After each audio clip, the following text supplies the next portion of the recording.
So basically आज के lecture से हम लोग बनाने जा रहे हैं प्रोडक्ट की एपीआई। ऑलरेडी प्रोडक्ट वाले सेक्शन के अंदर हमने एक एपीआई पहले बना ली थी ऐड प्रोडक्ट की। तो मैं आपको दिखा देता हूँ एपीआई कैसे काम करेगी। सो हम आते हैं वीएस कोड पे। वीएस कोड के ऊपर हमने बेसिकली एक स्कीमा बनाया था प्रोडक्ट का, जो कि कुछ इस तरीके से दिख रहा था। उसके बाद index.js पे जाके हमने एक एपीआई बनाई थी ऐड प्रोडक्ट के नाम से। यहां पे हमने क्या किया था, जो भी एपीआई से डेटा आ रहा है वो फेच करवाया था, फिर उसको डेटाबेस में सेव करवाया था एंड रिजल्ट को सी किया था। इसको एक बार सेव करते हैं। सेव करने के बाद हम आते हैं हमारे पोस्टमैन पे, और यहां पे आके मैंने एपीआई के अंदर पोस्ट एपीआई सेलेक्ट किया है। यहां पे एपीआई का यूआरएल डाला है और ये मैंने प्रोडक्ट इसमें डाल दिया है। अब मैं इस एपीआई को सेंड कर रहा हूं, तो मेरा प्रोडक्ट यहां पे ऐड हो चुका है। डेटाबेस चेक कर लेते हैं एक बार। फाइंड पे क्लिक करते हैं तो ये प्रोडक्ट यहाँ पे ऐड हो चुका है। हम एक प्रोडक्ट और ऐड कर लेते हैं, जैसे फॉर एग्जांपल यहाँ से हम हटा देते हैं, हम यहाँ पे डालते हैं और यहाँ पे प्रोडक्ट नेम डाल दिया, एक प्राइस डाल दिया, कैटेगरी शूज़ रखी है, यूज़र आईडी सेम रखी है, कंपनी सेम रखी है। सेव किया, प्रोडक्ट ऐड हुआ, जाके मोंगोडीबी को रिफ्रेश किया। सो बेसिकली हमने प्रोडक्ट में डेटा डलवाने के लिए पोस्ट एपीआई हमने रेडी करवा दिया था।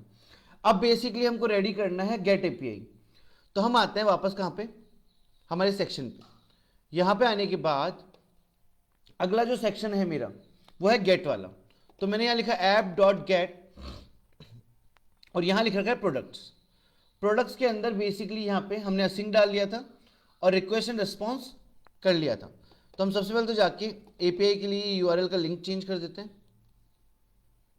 और यहाँ आएंगे, यहाँ ऐड प्रोडक्ट की जगह हम डाल देंगे गेट एपीआई का लिंक।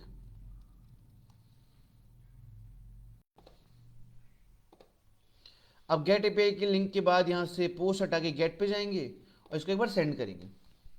तो यहाँ आप देख सकते हो, यहाँ पे एक आउटपुट आ रहा है डिस्प्ले प्रोडक्ट्स, जो कि मैंने कहाँ डाला था, मेरे इस एपीआई के अंदर डाला था। हम यहाँ पे आएंगे और यहाँ पे आके आप इस प्रोडक्ट के लिए डेटा फेच करवाएंगे डेटाबेस से। तो हम यहाँ लिखते हैं let products is equal to await,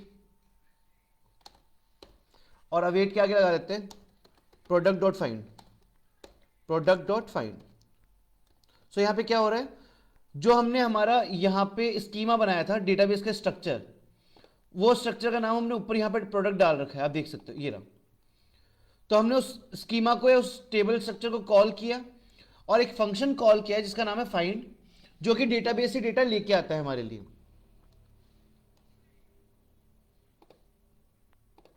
okay, सो ये डेटा लेके आ चुका है हमारे लिए। अब हम क्या करेंगे, हम ये चेक करवाएंगे क्या डेटाबेस से डेटा आ भी रहा है या नहीं आ रहा है। उसके लिए मैं लगा रहा हूं यहाँ पे इफ और लिखता हूं प्रोडक्ट्स डॉट लेंथ, चेक कर रहे हैं इसकी जो लेंथ है वो 0 से ज़्यादा होनी चाहिए। इस केस में हम इफ लगा लेंगे और एक एल्स लगा लेंगे और यहां पे जाके हम कर लेंगे रेस्पॉन्स डॉट सेंड को कॉपी। एक बार यहां डालना है हमें और एक बार हमें यहां डालना है। यहां पे जाके हम सबसे पहले ये हटा देते हैं और यहां पे डाल देते हैं प्रोडक्ट्स जो भी हमने फेच करवाए हैं, और यहां पे जाके हम लिख देते हैं रिजल्ट कॉलन, हम लगाते हैं यहाँ पे ब्रैकेट ऑफ ऑब्जेक्ट, और यहां जाके लिख देते हैं नो प्रोडक्ट्स फाउंड। सेव किया एपीआई को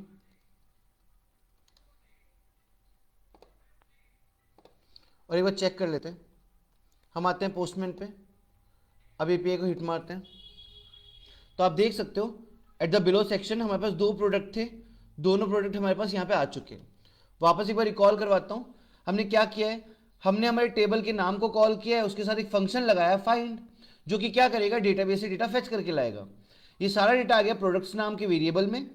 फिर हमने चेक करवाया कि प्रोडक्ट के अंदर अगर लेंथ जो है, प्रोडक्ट में जो डेटा आया है वो 0 से ज़्यादा है तो डेटा दिखा दूँ, और नहीं आया है तो दिखा दो कि no product found.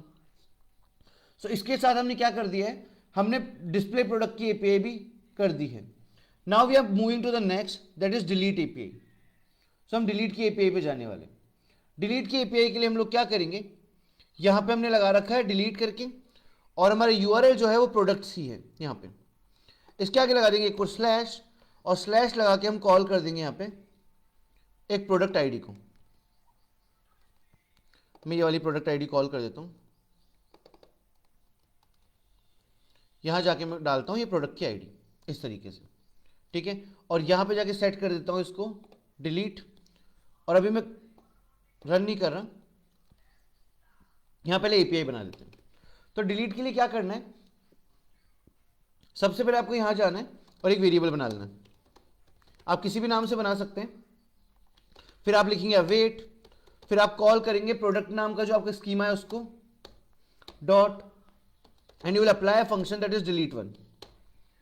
Delete one function के अंदर आप जो डेटा डिलीट करवा रहे हैं वो आईडी के बिहाफ पे डिलीट करवा रहे हैं, तो आप यहां जाएंगे, लगाएंगे अंडरस्कोर आईडी। हमने अंडरस्कोर आईडी क्यों लिखा, क्योंकि डेटाबेस में कॉलम का नाम यहां पे आप चेक कर सकते हैं अंडरस्कोर आईडी ही है, लगाया। और उसके बाद बोला कि जो हमारे पास आईडी आ रही है उसका डेटा डिलीट करना है, that is request dot params dot ID, इस तरीके से। ये हो गया। ये होने के बाद हम यहां पे जाके और डिस्प्ले करवा देते हैं रिजल्ट। सो आई होप हमारी डिलीट वाली एपीआई ये वाली थी, और ये भी ऑलमोस्ट कंप्लीट हो चुकी है हमारे लिए।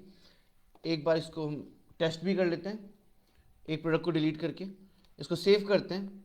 सेव करने के बाद हम जाएंगे हमारे पोस्टमैन पे और जाके हिट करेंगे यहाँ पे एपीआई। सो जब एपीआई हिट की तो यहाँ पे आ रहा है डिलीटेड काउंट 1। चेक करते हैं डेटाबेस, फाइंड करने पे एक प्रोडक्ट हमारा डिलीट हो चुका है। Now we are moving to the update API. यहां पे आएंगे और अपडेट की एपीआई, एक बार इस एपीआई को हम यहां से हटा देते हैं और हम सीधा ले लेते हैं यहाँ पे अपडेट की एपीआई। अपडेट एपीआई के लिए हम लोग लिखते हैं पुट, जो कि मैंने यहाँ पे लिखा हुआ है। प्रोडक्ट्स एंड सेम आईडी यहाँ पे आएगा। अब मेरे पास एक ही प्रोडक्ट बचा है, तो मैं इसकी आईडी यहाँ से कॉपी कर लेता हूँ, और कॉपी करके मैं आईडी को डाल देता हूँ यहाँ पे। यहाँ डिलीट की जगह चेंज कर देता हूँ पुट। अब यहाँ पे आके हम लोग अपडेट की एपीआई अप्लाई करते हैं, तो एक बार रिस्पॉन्स डॉट सेंड को थोड़ा नीचे ले जाएंगे, यहाँ आते हैं। यहाँ पे आके एक वेरिएबल बना लेते हैं। मैंने बना लिया let result is equal to await, और कॉल किया मैंने मेरे स्कीमा को, that is product dot function लगाया मैंने डेटाबेस के लिए, दैट इज अपडेट वन। अब अपडेट वन फंक्शन में दो पैरामीटर आते हैं। पहला तो आप किस बिहाफ पे अपडेट करना चाह रहे हैं, और दूसरा आपका सेट, ठीक है। तो मैं क्या करता हूं, इसके लिए यहां पे स्पेस बना लेता हूं। ये पहला पैरामीटर यहां आ जाएगा और उसके बाद दूसरा पैरामीटर यहां आ जाएगा। इस तरीके से हम लिख लेते हैं। अब पहला पैरामीटर में क्या है, हम आईडी के बिहाफ पे अपडेट कर रहे हैं, तो मैं लिखूंगा underscore ID colon request dot params dot ID.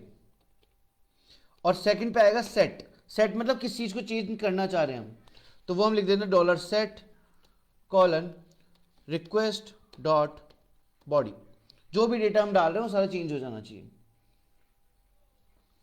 अब यहां पे आते हैं इस पर्टिकुलर प्लेस पे, और यहां पे आके रिस्पॉन्स डॉट सेंड में एक बार डेटा प्रिंट करवा लेते हैं, और यहां पे प्रिंट करवा लेते हैं, ये हटा देते हैं यहां से, और यहां प्रिंट करवाएंगे रिजल्ट।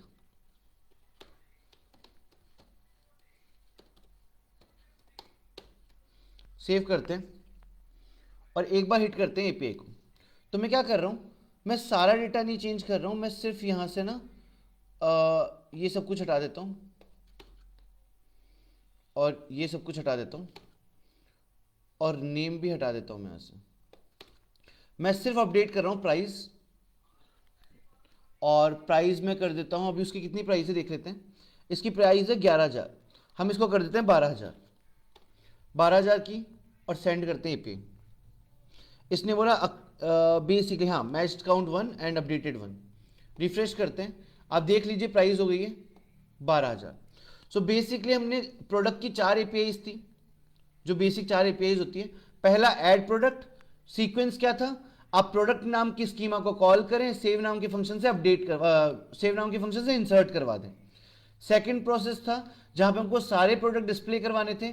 सेम प्रोसेस, आप प्रोडक्ट नाम की स्कीमा को कॉल करें, फाइंड फंक्शन से सारा डेटा लेके आए, फिर चेक करिए कि डेटा हमारे पास 0 से ज़्यादा है या कम है।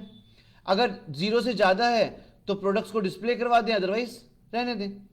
थर्ड एपीआई थी डिलीट की, जहां पे आप डिलीट कर रहे हैं आईडी के बिहाफ पे।